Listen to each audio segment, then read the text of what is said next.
네, 이어서 정치권 소식 살펴보겠습니다. 오늘은 국민의힘의 김근식 전 비전전략실장, 박원석 전 정의당 의원이 함께하겠습니다. 어서 오십시오. 네, 반갑습니다.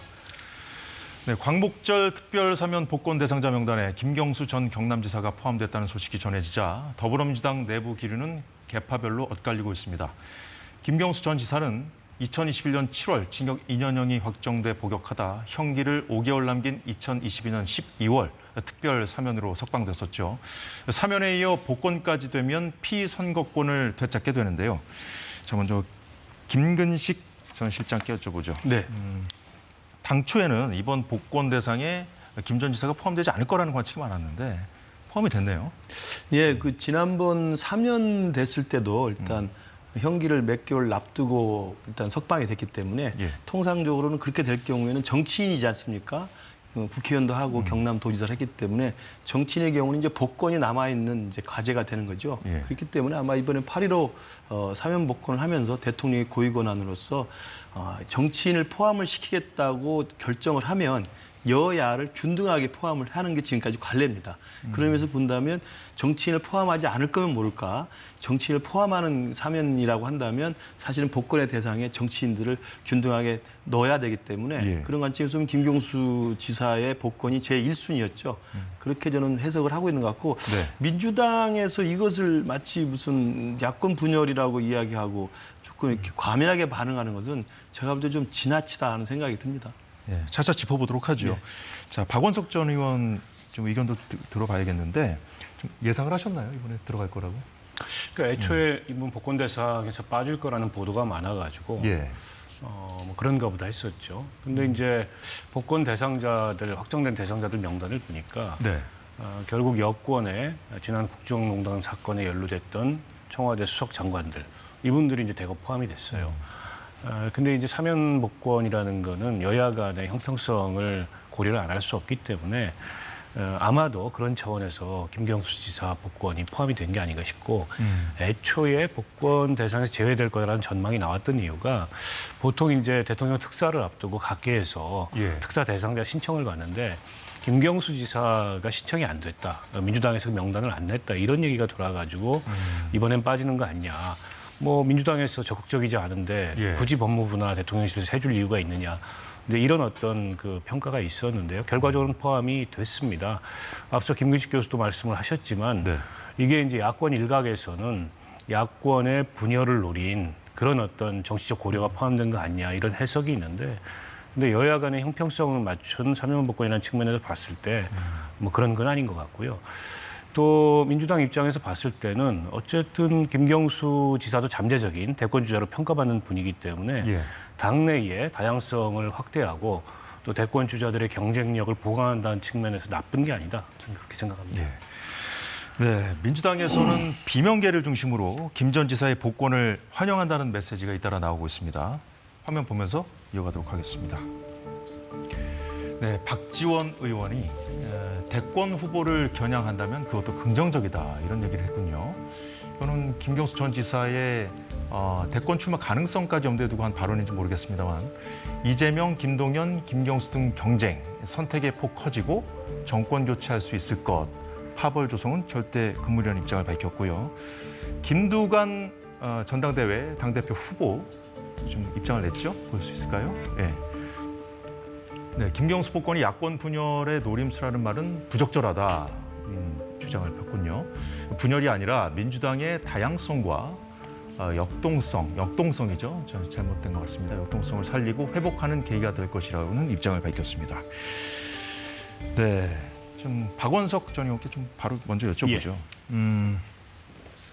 일단 그 김두관 후보 입장을 보면은 야권 분열 노림수는 좀 아니다, 적절하지 않다고 얘기를 했습니다만 이게 뭐 다양성, 역동성 그리고 이제 박지원 의원 같은 경우에도 선택의 폭이 커진다, 경쟁 이런 표현을 썼어요. 근데 이게 듣기에 따라서는 이거를 또 균열로 인식하는 사람들도 있을 것 같은데요. 그러니까 이게 이제 당내의 이른바 계파별로 미묘하게 다른 반응들이 나온다 이런 해석이 있는데 이제 김두관 이 의원 같은 경우에는 지금 전당대회 출마해 있는 후보고 그리고 정치적 뿌리를 보면은 뭐 문재인 노무현 두 전직 대통령하고 가까운 김경수 그렇죠. 지사와 마찬가지로 그런 배경을 갖고 있기 때문에 아무래도 이제 친화성이 있을 거예요. 그리고 두 분 다 경남지사를 지낸 어떤 지역적 유사성도 있고 이제 그런 차원의 반응이라고 볼 수 있을 것 같고요. 근데 김두관 지사의 저런 평가나 코멘트가 저는 맞는 것 같아요. 이거를 네. 야권 분열이라고 부정적으로 볼 이유가 없다, 민주당 내에서는. 오히려 뭐 박지원 원장이나 또 김두관 후보가 얘기하듯이 다양성을 넓히고 선택지를 넓히고 그럼으로써 당내 경쟁에 어떤 역동성을 가져오는 게 민주당의 경쟁력을 강화시킬 수 있다. 이렇게 예. 좀 긍정적으로 받아들이는 게 맞는 것 같고요. 물론 그 김경수 지사가 사면복권 된다 그래서 예. 대선에 출마할지 아닐지 그건 뭐 아무도 모릅니다. 그리고 지금 현재 국내에 체류 중인 게 아니고 독일에 있기 때문에 네. 연말쯤 들어와 봐야 본인이 이후에 정치 활동을 어떤 방식으로 재개할지 더 뚜렷하게 알 수 있을 것 같은데 가능성은 있는 거죠. 정치적 기대가 있기 때문에. 예. 근데 당장 김경수 지사가 어쨌든 그 야권 내의 경쟁의 구도를 바꾼다 그래서 지금 이재명 대표의 압도적인 우위로 흘러가는 대선 경쟁 구도가 단기간에 바뀔 가능성은 저는 없어 보여요. 그런 면에서 이재명 대표도 그렇고 또 이른바 이제 친명 쪽에서도 김경수 지사의 이런 사면복권을 부정적으로 보거나 혹은 과하게 그에 대해서 뭐 경계할 이유가 없을 것 같다. 그런 생각입니다. 예. 일단은 뭐 지방선거부터 이제 출마가 가능해졌거든요. 그렇죠. 근데 아직 시간이 많이 남아 있습니다. 그래서 당장은 좀 어렵지 않겠느냐 이런 얘기들이 많이 나오는데 그래도 이제 비명계를 중심으로 해서는 좀 기대를 하는 것 같습니다. 그러니까 아까 제가 말씀드린 건 뭐냐면 대통령이 고유한 사면권에 따라서 굉장히 중요한 역할을 했던 정치인이기 때문에 사면이 되고 석방이 됐으면 복권을 해주는 것은 관례였고 지금까지 통상적인 정상적 절차였다고 생각을 합니다. 네. 그런 맥락에서 여야 균등하게 이번 8.15 광복절 특사에 포함을 한 거고요. 이걸 민주당에서 지금 좀 발끈하는 건 뭐냐면 이재명 일극 체제를 워낙 단단하게 이렇게 다지다 보니까 예. 이게 자라보고 놀란 것은 솟고 보고 놀란다고 이게 또 뭐 갈등이 되지 않을까 이렇게 생각을 하시는 모양인데 저는 그게 정말 그 쓸데없는 그 걱정인 게 지금 친문이나 친노 진영으로 분류되는 유력 정치인들, 특히 중진 정치인들 빼지단 사람 얼마나 있습니까? 거의 없습니다. 지난 공천 과정에 비명 행사에서 다 사라졌거나 아니면 대부분 친명으로 갈아타진 분들입니다. 그러니까 김경수 지사가 들어와서 설사 복권이 돼서 정치적 행보를 한다 하더라도 세력이 저는 그렇게 크게 단시간에 순식간에 이렇게 규합돼서 세력화할 가능성은 높지 않아 보인다는 게 우선이고요. 두 번째는 김경수 지사가 온다 하더라도 김경수 지사만 있는 게 아니고 예. 임종석 전 실장도 있고 뭐 김동열 경기지사도 있고 그러니까 오히려 이재명 일극 체제의 대안으로 잠재적으로 움직일 수 있는 가능성이 있는 후보들이 많으면 민주당 입장에 좋은 거 아니겠어요? 근데 그걸 마치 친노 친문의 세력 규합에 의해서 갈등, 분열 이야기하는 것은 정말 아직도 이재명 일극 체제가 내부적으로는 자신감이 없는 게 아닌가 생각이 들고요. 더 중요한 갈등과 분열의 씨앗은 김경수 지사의 복권이 아니고요. 10월로 예정되어 있는 이재명 지사의 1차 사법 판결이죠. 그 판결에서 유죄가 나면 예. 사실은 피선거권 제한되는 게 기본 사실 아니겠습니까? 그러면 민주당은 그 이후로는 사실은 권력의 공백 상태가 됩니다. 오히려 그런 과정이 오히려 더 훨씬 더 중요한 갈등과 분열의 씨앗이지 복권을 갖다가 이렇게 민감하게 반응하는 건 제가 볼 때 좀 이상하다고 생각이 들어요. 예. 자, 민주당 당 밖에서는 새로운 미래의 전병헌 대표도 입장을 냈는데요. 네, 김경수 전 지사가 복권 대상에 포함된 것을 환영하면서 이재명당 정성호의 복권 반대와 고민정의 외로운 지지를 보면서 씁쓸했지만 윤 정부가 소수 야당 의견을 받아준 것 같아 뿌듯하다. 새로운 미래에서 먼저 제안을 했었나 보죠. 이건 저희가 좀 봐야겠습니다만 일단 이재명당의 정성호 의원이 복권을 반대했다고 꼬집은 부분이 좀 눈에 띄는데요. 자, 어떤 발언 때문에 이런 말이 나온 건지 보겠습니다. 예, 친명계 좌장으로 불렸던 정성호 의원과 친명계 장경태 의원 발언까지 듣고 얘기 나눠보도록 하겠습니다. 김경수 지사도 좀 억울한 측면이 좀 있기 때문에 네. 복권 해줘야 된다고 생각합니다. 그러나 여당에서는 그 복권 카드를 그런 야권 분열용으로 시기에 맞춰서 쓸 거라고 보는데 지금은 그 시기가 아니라고 보고 있습니다. 그러면 하려면 작년 진작 하셨어야죠. 근데 지금 막 한참 민주당이 전당대회가 이제 하고 있는 판에 그때 이제 하는 것 저는 아무튼 환영하지만 어찌됐건 전당대회 중에 하는 게 좀 정치적 의도가 있는 거 아니냐 이런 생각이 듭니다. 네, 지금 국민의힘에서도 공식 입장이 나왔거든요. 대변인을 통해서. 근데 민주당이 대변인 차원에서 입장을 냈는지 제가 들어오기 전까지 체크했는데 없었거든요. 네, 일단 친명계 표면적으로는 좀 뭐랄까 좀 의연해 보이려고 노력한다고 해야 될까요? 일단은 김 전 지사의 정치적 자산이 좀 우려할 정도로 외부에서 우려할 정도로 이렇게 탄탄한지 모르겠다. 탄탄한지 의문이라는 얘기가 나오긴 했습니다만 지금 이제 정성호 의원이나 이제 장경태 의원 발언을 들어보면은 야권 분열용으로 좀 의심하고 있는 것 같긴 하거든요. 뭐 그런 데 대한 약간 경계심이 묻어나는 예. 코멘트인 것 같은데 오히려 이제 저런 반응이 당내에 이 문제를 둘러싼 좀 과민 반응 아니냐 이런 지적을 낳는 것 같아요. 사실은 뭐 김경수 지사 같은 경우에는 이게 무슨 개인적인 부패나 비리 이런 사건은 아니었고 또 사면이 됐기 때문에 언제 되든 복권은 될 예정이었는데 아마 이제 친명계에서는 김경수 지사의 복권에 대해서 반대는 아니지만 그에 대해서 약간의 경계심을 가지고 그리고 이제 복권을 해주는 이 여권 측의 그런 의도가 뭐냐 이런 경계심을 가지고 보는 것 같은데 거듭 말씀드리지만 그럴 이유가 별로 없어 보이고요. 당장 정치 활동을 재개하겠다 혹은 대선을 출마하겠다 이런 의지를 밝힌 것도 아니고 또 김경수 지사가 그런 목표를 가지고 정치를 재개한다 그래도 앞서 말씀하셨듯이 그만한 정치적 자산이나 혹은 대중적 기반이 있을지도 의문이에요. 그러니까 친노 친문의 적자라고 보통 불리잖아요. 그런 측면에서 잠재적인 대권 주자로서의 어떤 기대치 같은 게 있는 건 사실이지만 한동안의 정치 공백도 또 있었고 네. 그리고 지난 총선에서 이른바 구주류였던 그런 친문 세력이 공천을 많이 못 받거나 지금 현재 당 주류는 아니지 않습니까? 네. 그런 면에서 그렇게까지 경계할 그 측면은 아니라고 보는데 네. 이제 저런 그 반응들이 다소는 좀 지금 이재명 대표 중심 체제가 지나치게 경직돼 있는 거 아니냐 이런 외부의 관측 혹은 내부의 네. 평가를 낳는 게 아닌가 싶습니다.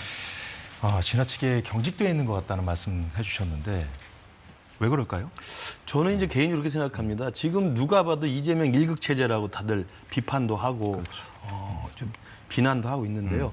이번에 지금 진행되는 전당대 뭐 5대명, 확대명, 8대명, 9대명까지 나오는 거 아니겠습니까? 어차피 정해져 있는 당대표 연임으로 되어 있고 최고위원 선거에 나온 분들도 한결같이 모든 후보들이 이재명 호위무사를 가시적으로 성과적으로 그걸 보여주기 위해서 노력하는 사람들입니다. 그러니까 지금의 이 민주당에서는 이재명 체제 또 이재명 친명 세력 외에는 사실 발붙일 게 없다라는 게 지금 정상적인 분석인데 그런데도 불구하고 김경수 지사 복권 하나만으로 복권이라는 게 정치를 할 수 있는 자격을 준다는 것인데 지금 와서 무슨 출마 선언을 한 것도 아니고 2년 뒤에 경남지사 나갈지도 모르는 것이고요. 아까 제가 말씀드린 것처럼 세력 기반이 있는 것도 확실치 않고 또 대중의 지지율이 어느 정도인지 확실치 않은 상황인데 거기에 대해서 마치 과민하게 야권 분열 운운하면서 이야기하는 것이 겉으로는 굉장히 단단한 일극 체제 같지만 내부적으로 상당히 불안한 감이 있는 게 아닌가라고 싶을 정도이고요.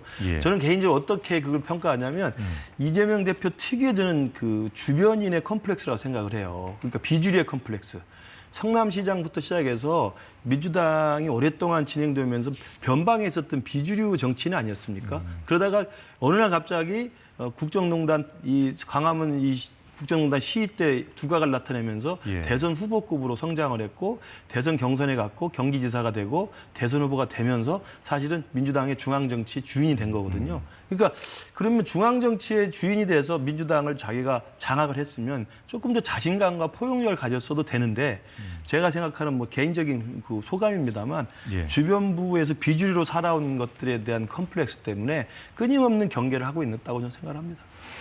네, 이제 전당대회에서 이제 이재명 후보에 대한 어떤 견제 발언들 많이 내놓고 있는 김두관 후보가 김 전 지사 복권에 대해서 입장을 밝혔고 또 언론 인터뷰에서도 한 얘기가 있는데 잠시 듣고 이어가겠습니다. 저는 뭐 자기 경남지사 출마를 안 한다고 이야기를 했고요. 네. 김경수 지사도 이제 4년 중에 네. 중간에 여러 가지 우여곡절이 많아서 네. 본인이 하고자 했던 보울경 메가시티라든지 그런 과제들이 남아 있어서 복권이 되면 뭐 경남지사를 다시 한 번 더 할지 아니면 당에서 중요한 역할을 할지 뭐 재보궐선거 날지 다 알 수는 없지만 어쨌든 김경수 지사가 그런 정치 활동을 할 수 있도록 대통합 차원에서 윤석열 정부에서 복권을 좀 이렇게 단행했으면 좋겠습니다. 네, 김 전 지사가 경남지사 보궐선거에 나와주길 바라는 눈치인 것 같기도 하고요. 어떻게 보셨습니까? 경남지사 보궐선거는 아니고 경남지사 선거거나 선거죠, 선거. 혹은 국회의원 재보궐선거 여러 가능한 선택지나 경로를 거론한 것 같은데 그거야 뭐 이제 김경수 지사가 귀국하고 정치 재개에 관한 본인의 어떤 메시지 이런 것들이 확인이 돼야 알 수 있을 것 같고요. 예. 근데 이제 김두관 후보 같은 경우에도 지난 대선 경선에서 출마했었고 이제 본인의 목표는 어쨌든 그 잠재적으로 대권 경쟁에 두고 있는 걸로 보입니다. 그렇다 보니까 한편으로는 이 김경수 지사의 복권과 예. 당내 어쨌든 경쟁력 확장을 위한 김경수 지사의 역할을 바라면서도 다른 한편으로는 김경수 지사의 대권 가능성에 대해서는 또 좀 소극적으로 얘기를 하세요. 일종의 이제 경계심이나 견제 같은 거죠. 뭐 그런 게 좀 묻어 있다고 보는데요.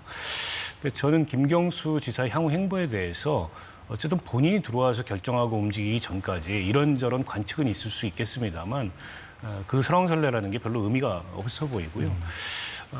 일각에서는 그런 관측도 있습니다. 김경수 지사의 성품이나 이 스타일상 권력 의지가 그렇게 막 강하거나 이런 분이 아니기 때문에 대선 경선에 안 나올 수도 있다. 근데 저는 그것도 약간 섣부른 관측이라고 생각이 드는 게 없던 권력 의지도 생길 상황이에요, 지금. 왜 그러냐면 사면 복권도 돼서 정치 활동에 걸림돌도 없어졌고 이재명 대표의 사법 리스크가 없다면 지금 이재명 대표의 독주 체제는 거의 90% 이상 굳어졌다고 볼 수 있는 상황입니다. 근데 사법 리스크가 있고 당장의 10월 달에 뭐 선거법이나 또 위증교사 사건에 대한 1심 선고가 예정이 돼 있어서 어떤 변수가 발생할지 모르거든요. 그런데다가 이제 김경수 지사는 지난 정권에 어쨌든 이 후계자로서 그런 상징성이나 구심력 이런 걸 갖고 있기 때문에 본인 스스로가 어떤 권력 의지를 갖고 있는지 모르겠지만은 주변에서는 상당한 기대감들이 모일 가능성이 있거든요. 때문에 뭐 평소에 김경수 지사의 스타일상 뭐 이럴 거다 저럴 거다라는 관측이 지금으로서는 무의미하고 결국 본인이 들어와 봐야 한다 이렇게 생각합니다. 본인의 의사와 관계없이 주변에서 기대감이 많이 모일 수 있다 말씀해 주셨는데 지금 당장은 좀 어렵겠습니다만 언제든 뭐 친문계나 비명계의 어떤 구심점 역할이 될 수 있다고 보십니까? 그렇죠. 근데 그걸 가시적으로 움직일 수 있으려면은 김경수 전 지사의 일단 의지가 제일 중요하고 저도 김경수 지사를 뭐 대학교 때부터 알고 지내서 잘 압니다만 정치에 대한 권력 의지가 이렇게 굉장히 적극적인 사람은 아니에요. 성격 자체가. 그러나 모르죠. 또 경남지사 하면서도 어떻게 변했는지 모르겠습니다만 그럼에도 불구하고 들어와서 복권이 된 정치인 김경수가 어떤 민주당의 회오리가 불 때 그 소용돌이 속에서 90점 역할을 할 수 있는 가능성은 남아있죠. 아까 그 가능성의 가장 큰 건 아까 말씀하신 것처럼 10월 달로 예정된 1심의 법원 판결입니다. 법원 판결에서 이재명 대표가 뭐 구속에 대해서 감옥에 가지는 않을지언정 벌금이나 금고 이상의 형을 받으면 이게 피선거권이 제한되거든요. 그러면 김경수 지사가 움직일 수 있는 운신의 폭이 갑자기 생기는 거죠. 물론 김경수 지사만 있는 건 아닙니다. 다른 또 잠재적인 대권 후보들이 있죠. 그렇기 때문에 10월에 1심에서의 이재명 대표에 대한 판결이 어떻게 나오냐에 따라서 이후에 김경수 지사의 운신의 폭이 좀 확실히 열릴 수가 있고요. 두 번째로는 김경수 지사의 성품과 성격 그리고 또 하나는 친명과 친문과 비명계 그룹이 김경수를 중심으로 움직일 수 있는 조직적인 세가 있는지 이것도 제가 볼 때는 사실은 좀 불확실하다고 봅니다. 거의 지금 와해되어 있는 상황이기 때문에 물론 모르죠. 누가 구심점 역할을 하면 모일 수도 있겠습니다만 그래서 그게 확실하게 규합이 가능한 정도의 리더십이 있는가 하고요. 그다음에 세 번째로는 제가 볼 때는 김경수 지사가 드루킹 사건으로 징역 2년을 살고 나왔지 않습니까? 이것은 사실은 아까 뭐 개인적인 뇌물이나 부패 혐의는 아닙니다만 선거에서 민주주의 선거에서 여론을 조작한 상당히 중차대한 범죄입니다. 그럼에도 불구하고 김경수 지사 본인은 죄가 없다. 그리고 역사의 법정에서 판결해 주실 것이다 라고 이야기하면서 사실은 죄를 부인하고 있는 상황입니다. 이것도 제가 볼 때 다음 정치인으로서 다시 재기하는 데 있어서 대부분의 국민들 또 중도층에 있는 국민들이 어떻게 볼지 저는 그것도 관건이라고 생각합니다. 걸림돌이 될 수도 있겠군요. 그럼요. 왜냐하면 어찌됐든 이게 정치적 탄압을 받았다고 본인은 주장하지만 누가 봐도 이것은 민주주의 선거의 기본 원리를 훼손한 걸로 대법 판결이 난 거기 때문에 이에 대한 부담은 분명히 가질 거라고 생각합니다. 잘 들었습니다. 지금 민주당은 전당대회가 한창이죠. 일주일 정도 뒤면 결론이 나는데 저마다 이재명 지키기만을 외치고 있다는 비판을 받아온 민주당 최고위원 경선에서도 묘한 긴장감이 형성되고 있습니다. 이재명 전 대표가 김민석 의원 등 일부 후보들을 띄워주면서 당초 지지율 돌풍을 일으켰던 원외 정봉주 후보가 이 전 대표의 개입에 불만을 토로한 거로 알려졌습니다.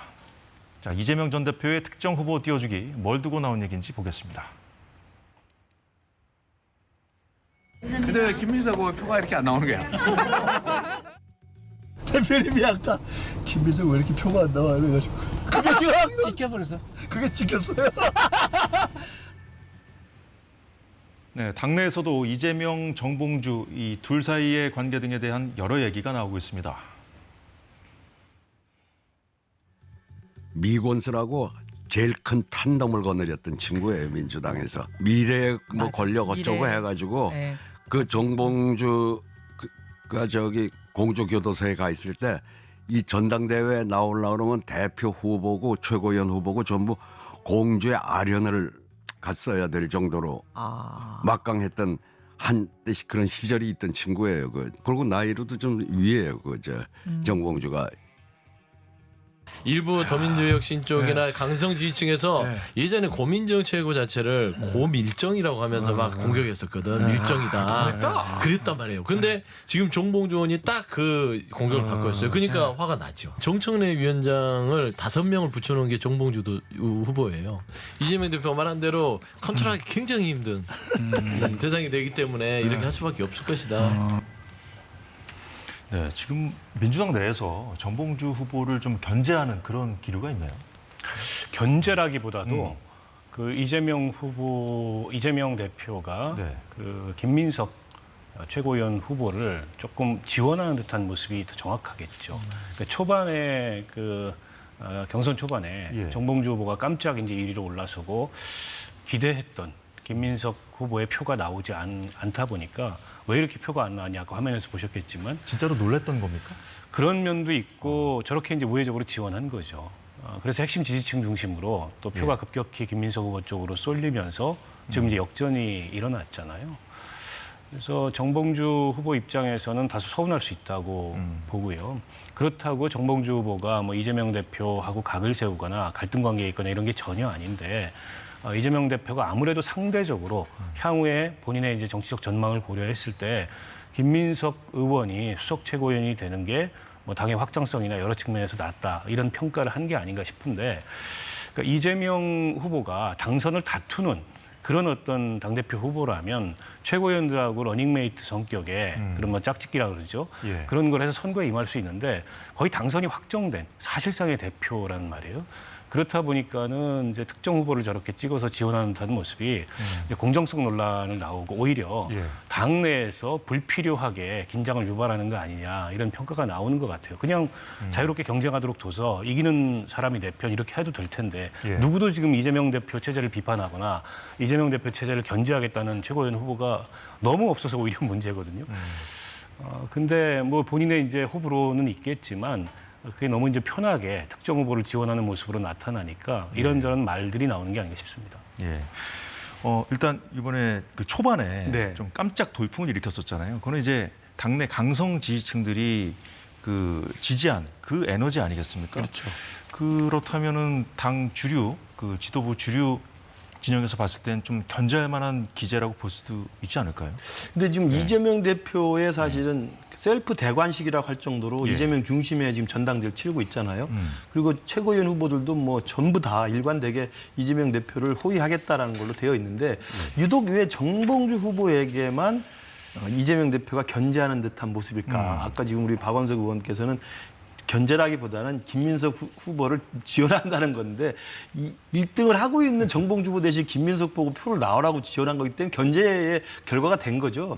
그건 저는 이유는 정봉주 후보를 이재명 대표 입장에서 봤을 때는 예. 자신의 민주당에 대한 리더십 또는 이 당내 장악력을 생각할 때 조금 껄끄러운 사람일 수 있다는 거예요. 왜냐하면 정봉주 의원이 과거의 전력을 보면 자체 나름의 팬덤을 가지고 있는 정치인입니다. 그래서 그 말씀을 드렸던 예, 그 자체 예. 자기의 강경한 팬덤을 가지고 있는 사람이고 또 자기의 수가 틀리면 무슨 말도 지금 서슴없이 할 수 있는 그런 성격이에요. 제가 볼 때는. 예. 그렇기 때문에 수석 최고위원으로 대표하고 투샷으로 잡혔을 때 정봉주 수석 최고가 당대표하고 다른 식의 어떤 이견을 내거나 또는 둘이 갈등하는 모습을 보면 이재명 예. 대표로서도 굉장히 관리가 좀 힘들고 불편할 수가 있죠. 저는 그럴 거라고 생각합니다. 그러니까 뭐 지금 당장이야 정봉주 후보도 내가 이재명과 각을 세우겠다 이건 절대 아니에요. 이재명을 돕겠다는 거 탄핵에 앞장서겠다 뭐 이런 식의 더 강한 말을 하는데 그럼 왜 정봉주가 아니고 김민석일까? 제가 볼 때는 불편한 이 통제 불가능한 뭐 옛날 영화에 언터처블이라고 있지 않습니까? 예. 건드리기 쉽지 않은 사람이기 때문에 아마 그런 면에서 이재명 대표가 좀 불편해하는 게 아닌가 싶습니다. 네, 오늘은 민주당 상황, 야권 상황을 중심으로 봤는데 자, 여기까지 정치권 소식 보도록 하겠습니다. 오늘 두 분 말씀 잘 들었습니다. 수고 많으셨습니다.